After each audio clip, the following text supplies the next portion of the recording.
India and China in the latest rounds of talk, almost a dozen round of talk, 11 round to be precise. What are these talks all about? And where do you see these talks heading, if at all anywhere? You see, the whole scenario is a very strange scenario. It is like a naughty boy caught with his hands in the jar, cookie jar, and he is caught. And now he has to put in a lot of excuses. But the other party is also not very strong. So the amount of excuses the other one party is creating are so many that they is ending in series of one talk after another talk. Chinese were caught already entering our territory. In front of us they entered under the garb of carrying out an exercise, and misguided by Russia. We were misguided by Russia that they are carrying a genuine exercise while they slipped into Galwan Valley and got inside. So we in India thereafter carried out a number of maneuvers, and whatever happened, we occupied those 7 heights south of Pangong. The whole conflict was going along the finger areas on the northern Pangong bank. We occupied the 7 heights and Kailash heights, and this unnerved Chinese. So they now decided to come under for talks, one talk after another talk. Actually, the talks had started earlier, and then we occupied the heights also on 29th, 30th August. So this aspect Chinese now suddenly realized, and then they came for a serious talk, and they said, we will vacate. Now, and we will vacate and some vacation they did take place, and we also, they said, yes, we will also vacate. Unfortunately, Vacate or withdraw? Vacate means vacate. You can call it withdraw. Vacate means we had not made permanent base out there. So we just got out of the thing. It amounts the same thing. Withdrawal is something once you have occupied, and then after, and you created an establishment, and you break your establishment. In fact, Chinese showed the breaking up of their hard grounds, the tank maneuvering, the tank parking areas, etc. What they had done, the EME workshop areas, which they had created, they actually broke it and vacated. But they had very clearly decided what they will vacate and what they not vacate.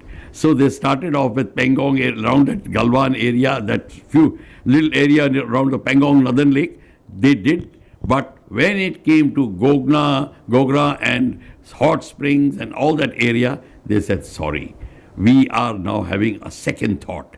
And that is where they have caught on. What has happened to us is that we had occupied those 7 heights and those Kailash, which was strategically extremely important, which unnerved the Chinese. And Chinese, that's why, out of sheer exasperation, they came for the negotiating table and out-talked us, cheated us, and now they are behaving thus in this manner. We are very strange.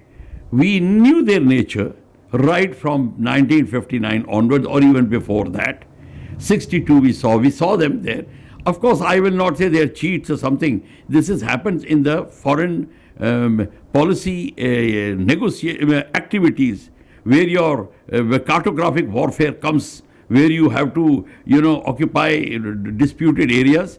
Then your own interest is seen as supreme. Chinese followed that dictum very well. We did not know. We floundered. Were not very clear with our doctrines, not clear with our policies, and we fumbled, and this is where we are. So now, I am not very sure. Government has not announced that they have vacated those 7 heights, but they had agreed to vacate. We take it for granted they have vacated it till the government of India says, no, we have not vacated it. They have not said it. So we are taking for granted that we have lost the 7 heights and we have lost the the Kailash heights. So ultimately, I personally look myself as a loser in this whole game, because our mind is not clear, our policy is not clear. The executing body in the government of India, where basically is army and supported by the ministry, it is the bureaucracy in the ministry which calls the shot without knowing the ground position, without being the experts on the job, because they happen to be IAS, and that is what is happening in India. So we are always fighting against with our own created handicap, like crossing a water line, crossing a river with a millstone around your neck. That is how we are functioning. Chinese function very fast. They have no problem from bureaucracy and opposition and all those things. So whatever they have to do, they do very fast. We keep floundering, and we have floundered out here. So at the moment, we are the losers. Sir, Government of India says, and Prime Minister has given, and the Defence Minister has given a clear dictum to our forward commanders on use of ammunition and their tactical strategy. Do you think on policy matters also our commanders on the job, on the front line, needs to be more heard of, their strategy to be more taken into account? Or do you feel that it's the External Affairs Minister, Defence Ministry, External Affairs Ministry and Defence Ministry should work in tandem or find more cohesive action? You are absolutely right. The voice of the main activist in this field is not very much heard. In fact, I doubt whether they are in all the meetings. The policy making and the decision making, even if their input is taken, they are not given much importance. That is what I feel I can make out. And why I can tell you, because I have served in South Block. I was the spokesperson. I used to see all this thing happening in front of my eyes. So I very well know that our people are probably, this word political masters was very rampant in those days. And this word political masters was embedded in their mind. They actually thought these politicians are political masters, supported by the bureaucrat. And this is the basic impediment in the thinking of the armed forces officers, which lets them down. Because they are not equal partners in this game. If they are equal partners, I don't say there should be a military rule, I don't say, but they should be equal partners on the table, because they're part of the machine. No, but bigger point of discussion here is finding the solution on the interest of India, for the interest of India, and that is where all our discussions should be. Do you think there is a serious lapses? Even when I began by saying Prime Minister Modi and Defence Minister have given our forward commanders free hand in the decision at the local level, at the outpost. You are very right, but let me explain it to you. We are a democratic country. I'm repeating it.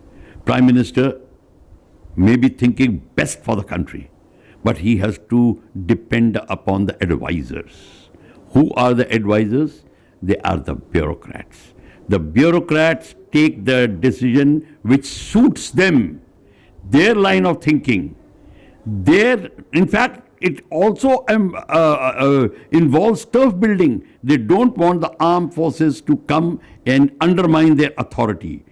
In this game, when the armed forces officers start playing the game at an equal level, their authority is undermined. They don't want it.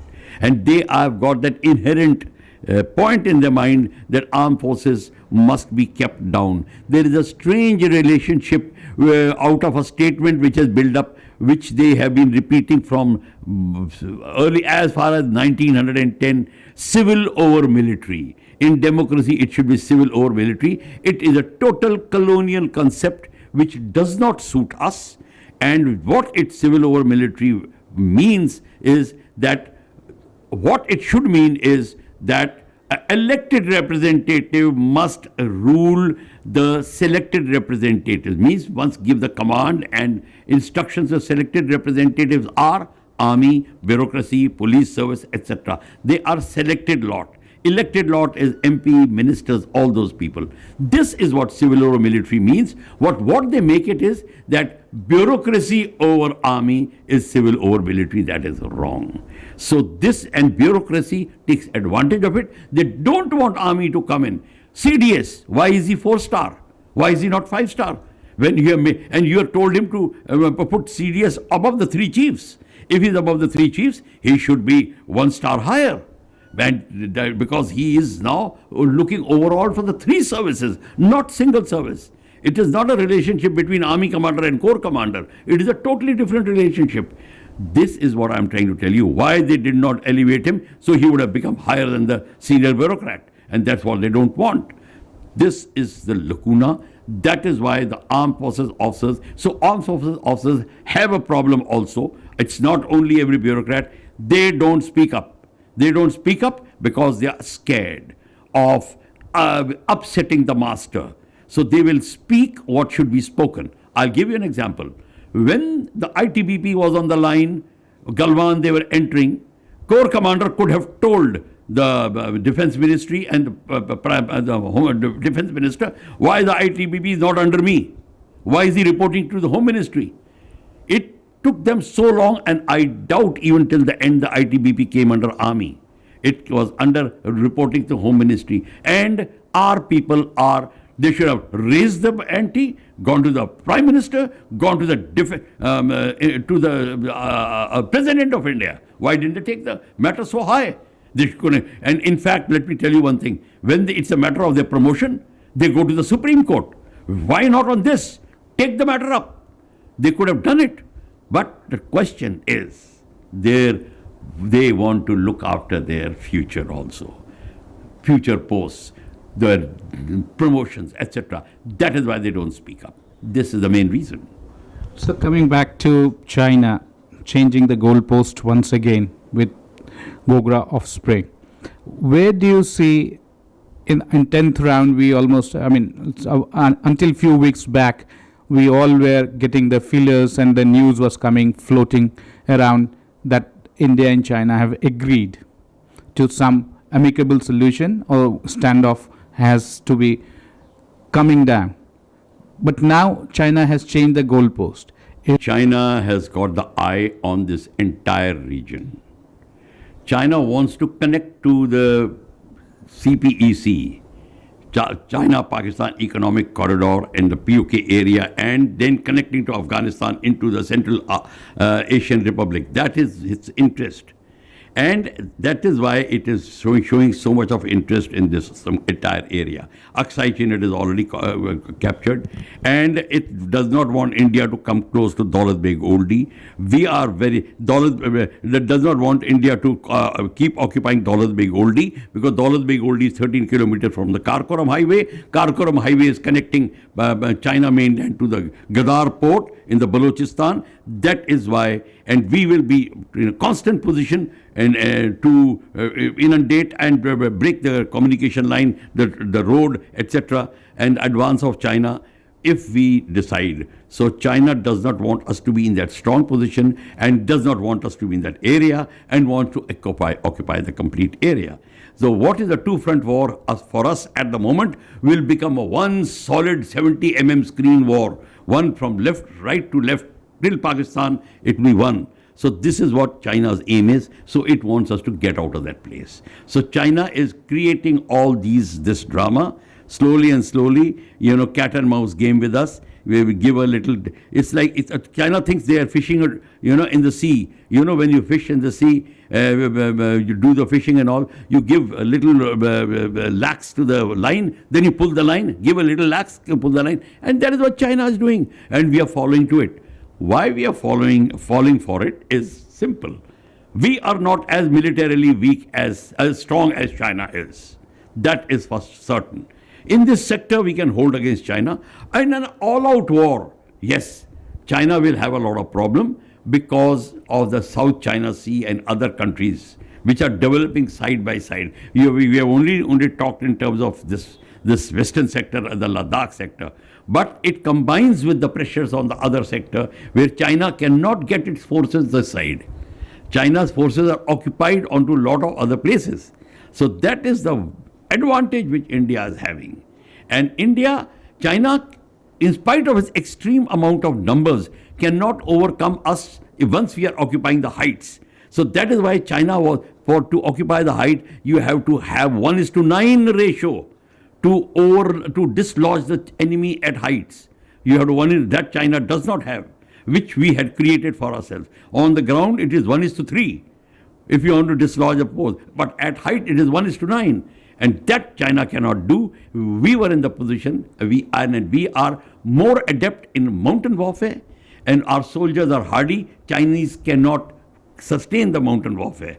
They are scared of mountain warfare. They don't have that simple training for that. Their equipment is such, they want to come back to the camps and sleep at night while our soldiers sleep at the heights. Simple as that. So all this thing has sum totaled that China thinks that by talking and maneuvering, they will get us out of the way. So they will achieve it. So one meeting after another is following through. Let me take you a little further ahead. Does this mean China may not be coming to a conventional war with India, but at the same time try to hold Tibet, the water body, the most important water body for South Asia for sure, and at the same time keep the talk diplomacy channel open? You are absolutely right. The dictum of Sun Tzu was get the victory without fighting. That is the best victory. If China can gain everything without fighting, by scaring us, by outmaneuvering us, they will want to do it. China wants to consolidate its position in Tibet. That you rightly said, 30% of the water supply of the world comes from Tibet. The 5 major rivers which come from Tibet, including Brahmaputra, all these rivers come from that area. So question is, for China, the Tibet, from the mines and minerals point of view, east of Arunachal, from the same angle, all these are very, very practically like gold mines. And China does not want to lose that. China and wants over and above, wants to connect with the CPEC area, and that is why China is continuing with this game.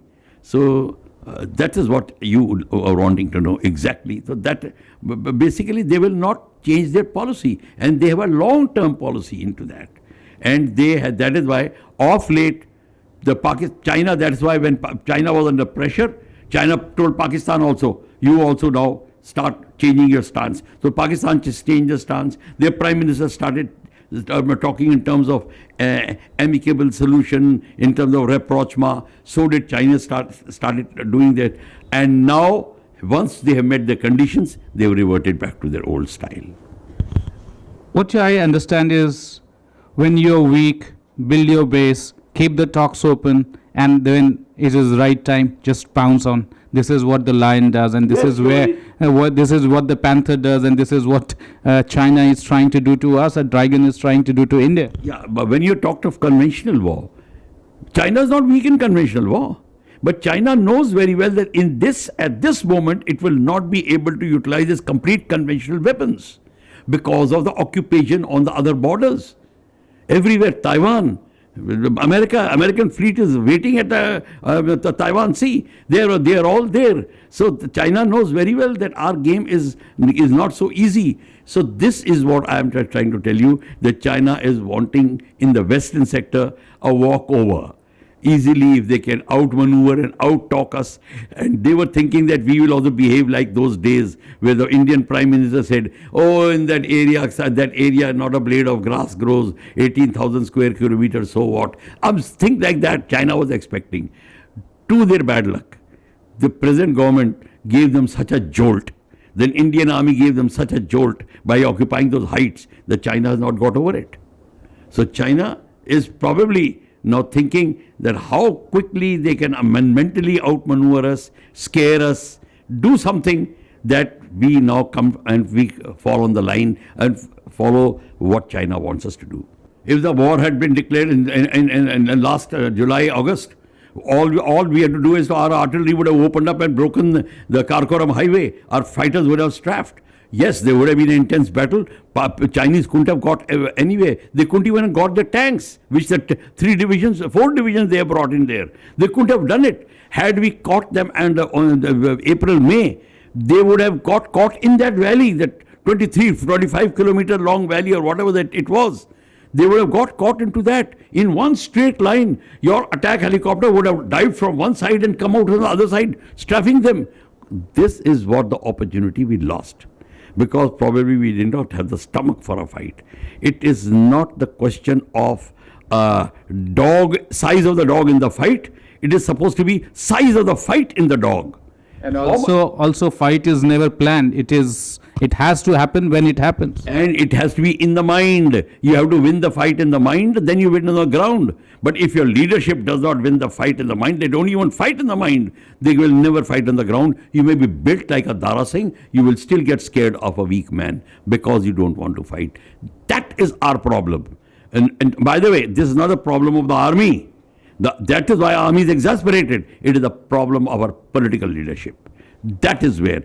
And political leadership is also, I'll tell you one thing, and not totally, it is the bureaucratic advice which they follow. And the bureaucratic advice, I'm sorry, is not up to the mark. Rafale fighter planes this year are coming in big numbers. How will that change the Indian strategic, one Air Force wise and overall defense wise? Because you are yourself a fighter pilot. You know ins and out of Rafale as much as any forward post commander would know. Yeah, you're very right. Rafale is an excellent fighter. In fact, its efficiency is 3:1 type, means what a normal fighter 3 can do, Rafale can do singly. There's no doubt about it. But we don't have sufficient. We are short by 15 squadrons at the moment. At that moment, I say myself, it is Indian Air Force requires 45 squadron and not 42. This 42 magic figure, Indian Air Force has been forced to say that. It is 45, and after 4 or 5 years, it becomes 50, because our area of action and requirement will be more, and we are down to less than 30. So I am afraid Rafale, in very large numbers are required. 8, 10, 11 yes, they will make a difference, all right. Each aircraft will make a difference. But the difference which I am envisaging and wanting and thinking about will not come until you have minimum 3 to 4 squadrons or 4 squadrons of Rafale spread over in all the areas. That is what because we are still not making it. We will be depending on the spare parts. And when the operation starts, your aircraft serviceability goes down very fast. After first 4 or 5 days, your serviceability may come down to 40%. Then what happens? It comes down because there are so many problems, so many things which you don't, at the moment, you can imagine what will happen. That time, what will be written off? You will not have this part. Howsoever nice France will be with you, but you cannot totally depend on just a sweet tongue of somebody. You have to have that store in with you. And that is why I personally feel, until and unless you have got that supply that you can field in 6 to 7 squadrons of these aircraft, you actually, you're very requiring 15 squadrons you are short of. 15 and roughly into 20. So you can imagine how many aircraft. 300 aircraft you require. 270 or 300, whatever you say. I personally feel 20 squadron, the 2 reserve must be there for every squadron. 18 plus 2 it should be there, and including the trainers. So we are very much short of our fighters. So what you say, Rafale, are making a lot of difference. Even at a very low level, they are making a difference. But the difference what you require to fight a battle is still not made. I personally felt, I don't remember whether you heard me, I said it on a number of channels, we should have leased the aircraft now. Why don't we lease the aircraft? Wet lease. And till such time they are replenished, the actual comes, we can keep returning them. It may be a little costly proposition, but if we feel that the threat is there, that we should have brought the aircraft on lease. And we have submarines on lease. We have a nuclear submarine on lease. I mean, getting lease is not a out of the world I'm talking of. Way back in 80s, you got Chakra on lease. So, from Russia. So why can't you get the aircraft squadrons on lease? If at all, if it is possible. I mean, this eventuality should have been, this scope should have been studied. And I don't think so. It could have been very difficult for France to produce aircrafts on lease for us, Rafale for us. May not have been a top of the model Rafale, not the Rafale which we are wanting, but at least sufficient to meet our requirement. But if we feel we don't require it, we can make do at the moment, good enough. So it best is we have got some time to consolidate, 6 to 7 years, and we can go at a very fast rate, say 4 to 5 years we can reduce it to. We have to do it as fast as possible, because once the war starts, thereafter there is no holding back. Because once committed, China will fight. Not that it can't fight. And Chinese have also got very good equipment. Let us not say Chinese equipment is all bakwas. It's not so. Chinese have got and they are leaders in a lot of fields. They are helping Russia in a lot of things. They are jointly producing with Russia. Their technology is surpassing American technology. So please, let us not even think that Chinese are slightly less. These are the political angle talks which people do. I don't want to do that.